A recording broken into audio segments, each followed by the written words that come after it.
Chris Carter of the Locked On Steelers podcast here. We're going to break down why people keep pushing the Justin Fields idea on the Steelers as their only move that they can make in this offseason, what it would take for that to happen, and a lot more of what the Steelers need to keep doing in this offseason. I'm your host, Chris Carter. Let's get into it. You are Locked On Steelers, your daily Pittsburgh Steelers podcast, part of the Locked On Podcast Network, your team every day.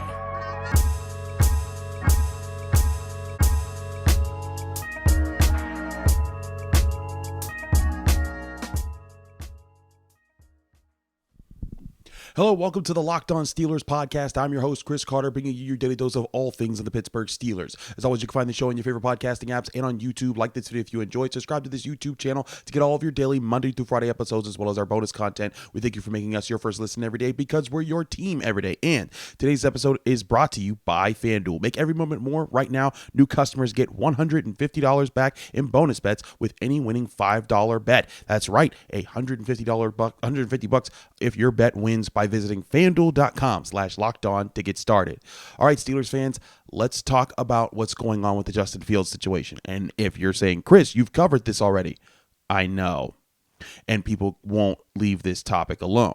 Here's the thing about Justin Fields. Now, for the update and why we're bringing this up, Adam Schefter was on ESPN, and he said, listen, Mike Tomlin really likes Justin Fields, and that there's a possibility there, and the Vegas odds makers have now made the Steelers the favorites to land Justin Fields, as it's pretty much a foregone conclusion that the Bears want to move on from him to go get their first round quarterback with their high pick this year. They also have 2 high picks this year. So listen, I get it. It makes sense that you'd want to get that, but I'm going to continue to maintain this point until I see otherwise. The Steelers are not spending the draft capital the Bears want them to get this pick.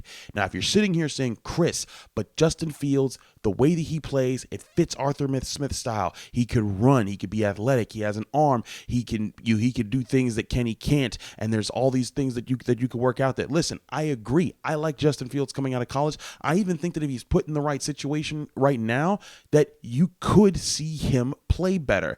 You could see him develop into a better quarterback, into even a franchise quarterback. There is that potential.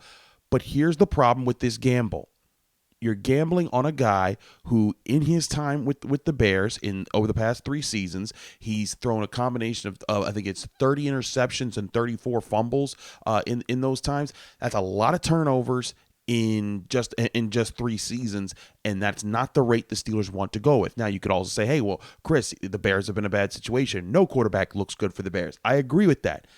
But again, the 2 problems that you run into if you are the Steelers and you really want to get Justin Fields, do you want to pay what is going to be a day 1 or day 2 pick for a guy who has 1 year left on his contract? And basically, if you bring him in and you want to have and he plays well and you don't sign him to the 5th year extension, he can hit free agency and you could lose him if you get it right with him, or if he plays poorly and you don't have him, then you wasted what was a 2nd or 3rd round pick or even 1st round pick, because the Bears are really trying to get whatever they can for this. You're wasting a potential developmental piece that can become a key part of your team and be on a rookie deal for the next 4 years for a guy that is basically a rental. And if he hits, great, awesome, but that is a high risk, high reward type of bet. And especially when right now it's also that you are looking at a guy who you've seen his track record, you've seen him there. And if you could get Justin Fields for a 4th round pick, a 4th and a future, day 3 pick, all for it. That makes sense. Go for that. Do that. But I don't think the Bears are giving him up for that much. And at least initially, there's always the chance that Justin Fields and the Bears can't get as much compensation for him, and their asking price lowers because the market just isn't there. But if I'm the Steelers, I'm not touching this until that asking price is a day 3 pick or multiple day 3 picks, because right now you got too many concerns to address on your team right now than to just go gambling on a 1 year quarterback. And again, if Justin Fields was on the 2nd or 3rd year of his contract, that would be different for me, because this year, like if you sign him right now, you have to also give him that 5th-year extension if you want to make sure that you're keeping him after this year. That 5th-year extension is probably I think like $20-some million of a cap hit. That's a huge cap hit for a guy that you just don't know. And you basically be saying, if you're bringing him in for that, he's taking over the number one duties. That's it. You're just getting him. And that's a lot to bet on in this situation. And again, for a guy who hasn't been it before, I don't see the reason to gamble on that when you can go into the draft, look at all your guys and examine the field and build a roster with all the picks here. You're trying to rebuild things for this team. You're trying to get younger on both sides of the ball. And like offense is pretty young, but you want to get more talent there. You want to finish building your offensive line. You maybe want to add a third wide receiver. You want on defense, you want to find that next big defensive line piece that goes next to Keanu Benton. You want to find a corner that places next to Joey Porter Jr., an athletic linebacker, safety. You got so many things that you actually can address in this draft class that has those talents. And if you're trading away a day 2 pick, and a day 2 pick is either a first, second, or third round pick here, you're giving away options that can help solve those problems right now and for the future. And that's where the Steelers, I just don't think the juice is worth the squeeze here if you're trying to get this Justin Fields thing to work. Again, if they can get it to a 4th round pick or multiple day 3 picks, fine. I'm all for that. But let's not pretend that this is some easy just chew and dunk thing that if they do, everything will be fixed and they don't need their draft picks that they're still trying to build with right now. It's just the thing that makes the most sense right now is wait the Bears out. If they get a great price from someone else, if someone gives them the 1st or 2nd round, good for them. But you housed the Bears just last year when you traded away Chase Claypool for what ended up being the 32nd overall pick of the draft, the 1st pick of the 2nd round. You do not need to go back and give them a favor by having them pass off an offensive player who they're ready to move on for a day 2 pick. It just doesn't make sense. Again, this is not to say I don't like Justin Fields. I liked him coming out of college. And again, I think he can do something, but you can't bet on that with 1 year. It's just not the Steelers' way. And if they do this, it would be a break in the Steelers' way, and it would be a major gamble. And if that happens, we'll talk about it here on the Locked On Steelers podcast. But as it stands, it does not add up. And I just think that it's a narrative that I'm sure I'm going to be asked to talk about it again at some point. But at this point in time, Chris Carter here, I just do not see it coming in any way, shape, or form from this front office. But things that they can do, I think, involve kind of what they've sort of planned already with some of the cuts that they've made to open up space in free agency to go get guys to fit on this roster. We'll talk about what those moves need to be here on the Locked On Steelers podcast. I'm your host, Chris Carter. Stick with us. We still got a lot to discuss.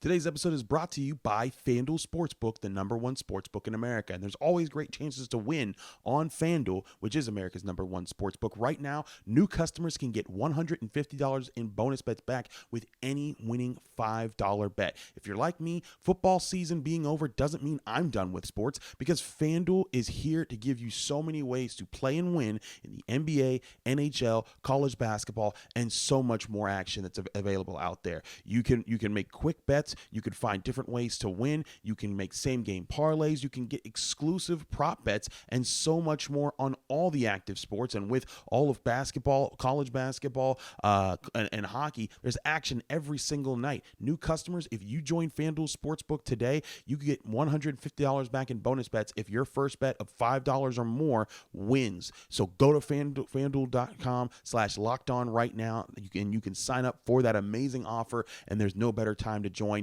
Visit FanDuel.com/lockedon. Make every moment more with FanDuel, an official sportsbook partner of the NBA.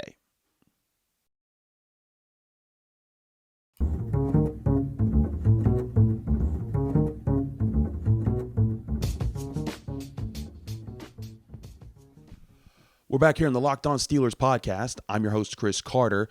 We're getting back into this discussion a little bit. I'm going to move on from Justin Fields because I know we're going to have to talk about it again at some point. But I want to stress this point about what the Steelers are trying to do to build their roster right now. Also, if you're looking at this on YouTube or you're listening to this on wherever you're listening to it, on whatever app, we do apologize if there's any differences from the normal set of the show. I'm still on the road here in Charlottesville, Virginia. I'm getting ready to cover Pitt versus Virginia for some ACC basketball for the Pittsburgh Post-Gazette, and there's a lot of stuff that I'm doing there. So I'm on the road here in an Airbnb. Pardon our dust as we work through that. But let's get into some of the parts of this that I think that need to be highlighted. And look at what the Steelers are doing right now with their roster. As of now, as I've recorded this, they've already let go of Chuks Okorafor, Presley Harvin, and Mitch Trubisky. They're still a little bit over the cap for this season, but that'll be easily rectified as soon as they let go of Allen Robinson, which will free up $10+ million. They could do the same with Mason Cole, and I'd also say they'd probably look the same at a guy like Patrick Peterson. You could look at guys like Minkah Fitzpatrick, who you could restructure their deal. TJ Watt's deal the same way. You look at guys who are on the last years of their deals like Cam Hayward and Deontay Johnson, and either sign them to extensions or give them void years to try to move their money down the line. There's a lot of ways to build this roster right now. But here's the thing about going out, and if you're so desperate to go get an expensive quarterback right now, what you're trying to do right now is put yourself back in the position where everything is strong and pointed in the right direction as far as position groups on this team until you figure out the quarterback position. And you could still figure that out by getting a decent quarterback. Again, Arthur Smith's system made Ryan Tannehill a Pro Bowler and was a top 10 offense in the 2 years that he was with the Titans because of the way that they were building it. I think everything that points to what the Steelers are doing, getting Arthur Smith, creating the cap space that they're creating right now, it points to building the roster, building a well-rounded organization, a well-rounded team that's going to be able to kind of just say, hey, we're going to lead by having the better offensive line, the better offensive weapons, the better defense, and then let quarterback be the game manager position, which again, it makes a lot of sense because that's where they need to get to right now. Whereas if they could gamble on quarterback and make a really big and invest what's a lot of draft picks and to try to go get that one guy that can fix everything, or you can use all of those picks to address different areas so that maybe next year, if you get these things right like you did last year, you're in a position to then gamble on quarterback. Think of it this way. When you look at the cuts that they've made and look at what they did last year, they brought in Broderick Jones. That's a piece for your offensive line for the future. Joey Porter Jr. looks like a pillar cornerback for the future as well. Keanu Benton looks like one of those defensive linemen that could be there for a long time. You got those guys. You still got Darnell Washington, Nick Herbig, guys that are going to be developing as well as those guys, but guys that look like contributors to your team.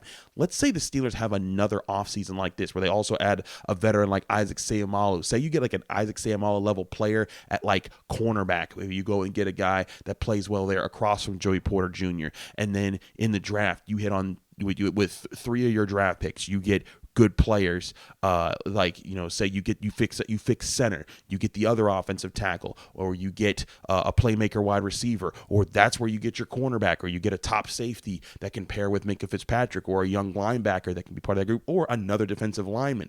You hit on just those 4 pieces. We're just talking about 3 draft picks and at least 1 free agent signing. You start to balance this roster out so much better. And then all of a sudden, this upcoming year, you're saying, hey, whether it's Kenny Pickett, Mason Rudolph, Ryan Tannehill, whoever you have at quarterback, you are in a position where after this season, you'll have the core of your young offense together. You'll be able to decide that you'll be able to build with that. You'll be able to keep, say your offensive line's trending in the right direction. A lot of guys still on rookie deals. You're able to look at defense, say that you've paid the star players to stick around, and you got young guys developing there as well. You could be in a position where you're like, okay, you know what? We feel comfortable enough at a lot of these key positions, the O-line, the secondary, the D-line, then that, you know what? Now in 2025, now's the time to try to make a splash at quarterback, to go get somebody high up in the draft or see if there's a prospect out there to trade for that will make you that much better. But this year, you still got too many things that you want to fix. And the Steelers, listen, the things that they were doing this past year, if they have a better quarterback, yeah, they are a more competitive team. And they might even beat the Bills in that situation. But I don't think that puts them in the Super Bowl conversation. And I also think it kind of derails the youth movement that they're trying to bring in to become a line of scrimmage dominant team that's not just dependent on quarterback play, but also is playing well. Look at the way the Chiefs won this year. They have the best quarterback in football right now in Patrick Mahomes. But you know what won them throughout the year? They had a great defense. Their O-line was well invested into, and they kept moving forward with that group. And when they needed Patrick Mahomes, then he was able to step in and make superstar play. But it was a balanced roster that made them Super Bowl champions this year. And I think it was steady. A lot of good picks, guys like Trent McDuffie that they got early in the draft, guys in the later parts of the drafts that they added as well. The Steelers want to get to that point where they have that kind of a nucleus where they're competing and being very good, and being a team that can hang with the Bills and the Chiefs and those top teams in the NFL, and not just hang them, beat them. Find a way to be one of those competitive teams without going all out and trying to take one big stab that if you go wrong, it ruins everything for the next 4 to 5 years. And I think that they're on the cusp of being in that position to say, hey, we've invested everywhere else, we've gotten everything else right, now we can go get that quarterback. But if you do that now, before you've completed that movement, before you've completed your offensive line, I think you found that third pillar of the youth movement that you're building with on defense. Like, again, Joey Porter Jr., Keanu Benton, two really good guys that I think are good for the long haul. But I think you need one more young player there that's a star level type player on defense that can be a developed piece in the next 4 to 5 years to grow with those guys, so that when TJ Watt, Cam Hayward's on the back end of his career already, and he's he maybe has another 2 years at best, I think, with the Steelers. But when you look at TJ Watt and Minkah Fitzpatrick, these guys are in their prime, and they're going to probably be in their prime for another 4 to 5 years or so. Maybe TJ Watt, maybe 3 to 4 years, because he's about to turn 30. But you look at those guys and those superstar players. You want to have that next core of superstars or star players developed on your defense to come right behind them. And this is the chance to solidify that you do have them. And that's where I think, again, the investment still needs to be focused on what you can do in this draft class. And I want to talk about in this next segment some of the guys that we've looked at across the board, because I've also contributed to my first big board of the season with the Pittsburgh Post-Gazette. It's not all my big board picks, but I worked with Ray Fittipaldo and Brian Batko, and we talk about this on the North Shore Drive podcast for the Pittsburgh Post-Gazette, so go check that out as well. But I've gone through and ranked a bunch of guys, and I want to go over how many different picks could really work out for the Steelers at several positions of need in this year's draft that, again, will show you they don't need to make the wild play right now. They don't need to sell the whole farm for one guy, when they have so many other guys that can build up the farm to eventually get to that position where you can make such an aggressive move. Because, again, I think this draft class has a lot of special talents and a lot of depth at positions of need for the Steelers. And that's what Mike Tomlin, Omar Khan, and Andy Weidel need to be focused on, not making big splash plays in the trade market just to do so and say, hey, we got this big name that used to be a first round pick from the Bears at quarterback. Because guess what? They did that with Mr. Trubisky last year or 2 years ago, and it didn't work out. And not that Justin Fields is Mr. Trubisky, but that's why you prefer to make sure that Mr. Trubisky was a low risk signing. And if Justin Fields is a free agent, by all means, go out and get him. But he ain't. You got to trade for him right now. So that's where I'm just like, the Steelers, they have a good idea of where they want to go. We'll talk about some of the different groups that we've seen on our big board that could be really beneficial to the Steelers. I'm Chris Carter of the Locked On Steelers podcast. Stick with us. We'll be right back with more. Today's episode is brought to you by eBay Motors. Passion, drive, and patience, that's what brings home the winning trophy, and it's also what keeps your ride or die alive. eBay Motors has everything you need to maintain your vehicle and level it up to peak performance. From superchargers to roof racks, exhaust kits, LED headlights, and more, whether you're into speed, power, or style, eBay Motors has got you covered. With over 122 million parts for your number one ride or die, you'll always find exactly what you're looking for. And with eBay's Guaranteed Fit, your part is guaranteed to fit your ride every time or your money back. And because with eBay Motors, you're burning rubber, not cash. With all the parts you need at the prices that you want, it's easy to turn your car into the MVP and bring home that win. Keep your ride or die alive at ebaymotors.com. Eligible items only. Exclusions apply. eBay's Guaranteed Fit only available to U.S. customers.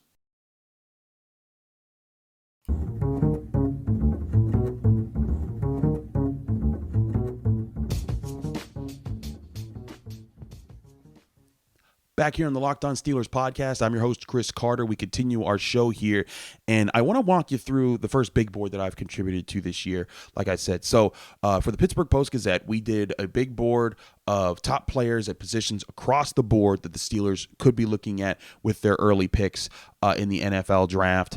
These weren't all necessarily just my rankings. I specifically contributed to the linebackers, the secondary, and the punter because that's obviously a need. And even before they cut Presley Harvin, we're like they're going to go get a punter this year probably.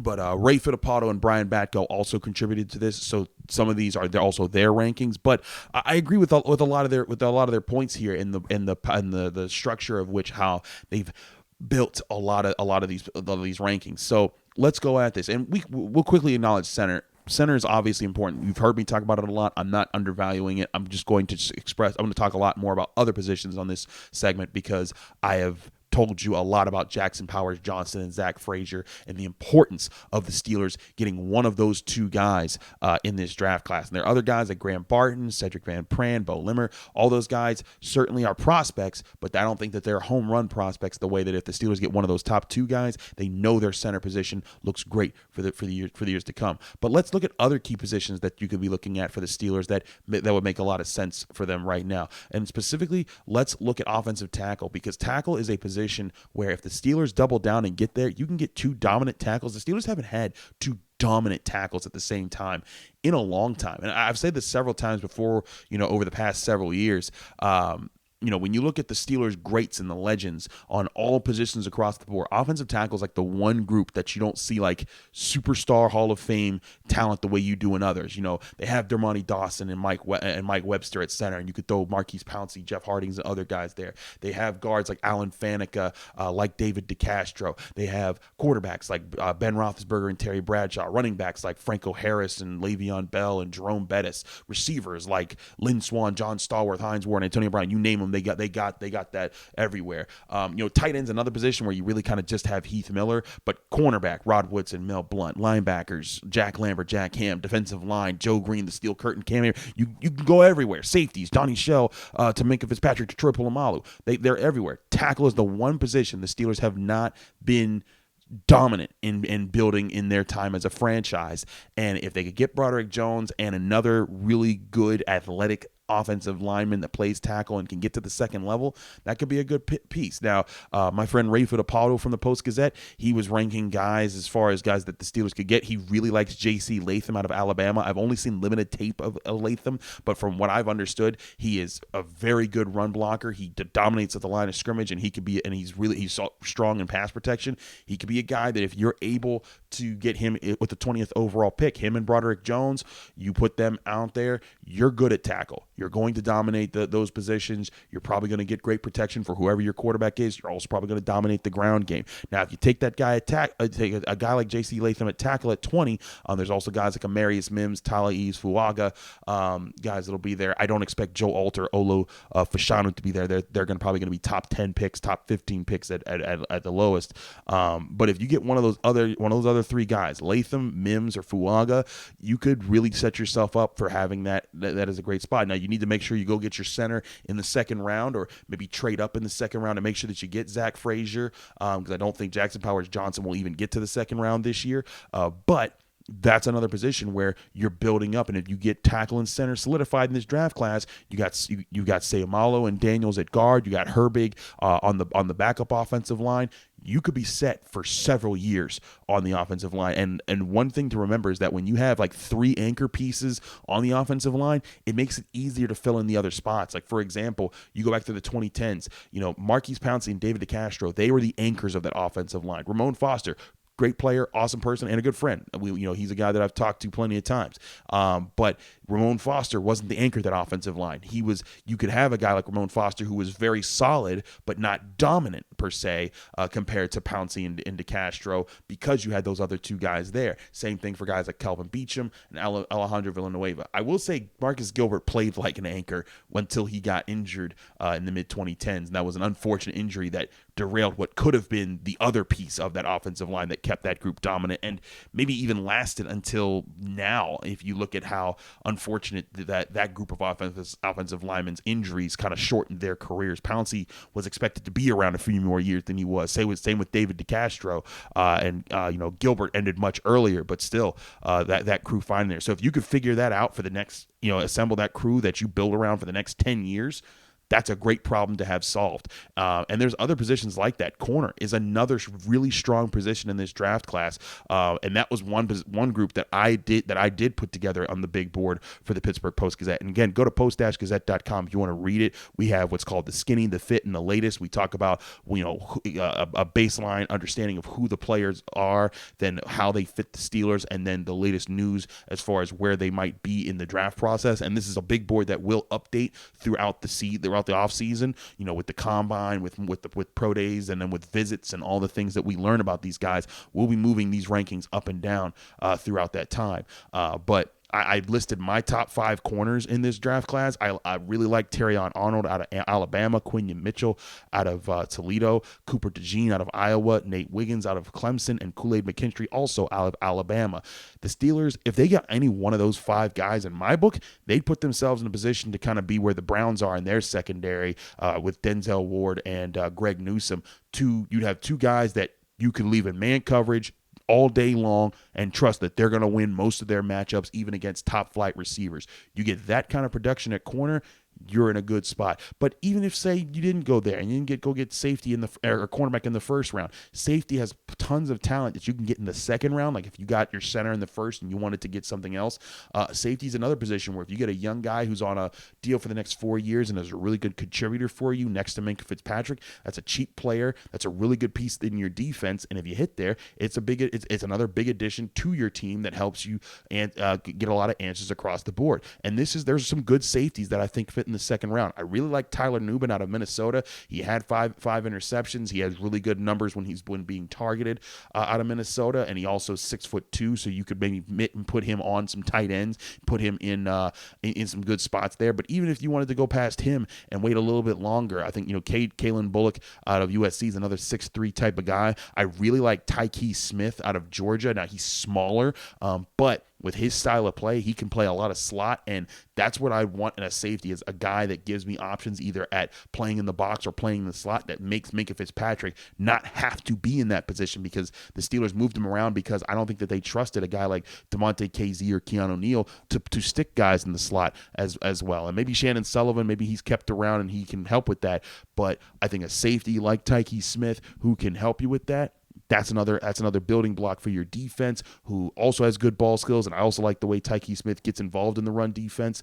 Again, that's a guy maybe you can get in the 3rd or 4th round this year that you don't have to throw away your picks for. At linebacker, there's lots of picks that I love in this class. I really like the top guy I think is Edgerrin Cooper out of Texas A&M. If they got him, I think they'd be that, like, he's your next stalwart linebacker that's going to hold down the middle of the defense for years to come. A lot of people know about Jeremiah Trotter. Of course, his dad, Jeremiah Sr., a former NFL player. We know the Steelers love bloodlines, but the guy that I really like that could be a great fit if he falls to the 3rd round is Peyton Wilson out of NC State. He's 6'4". He's got long arms. We talked about him because he was part of the mock draft Monday picks that we talked about, and that guy can cover. I think he had 4 interceptions last year. He's big enough that he can help against the run. He can be physical, and he has good instincts against the pass.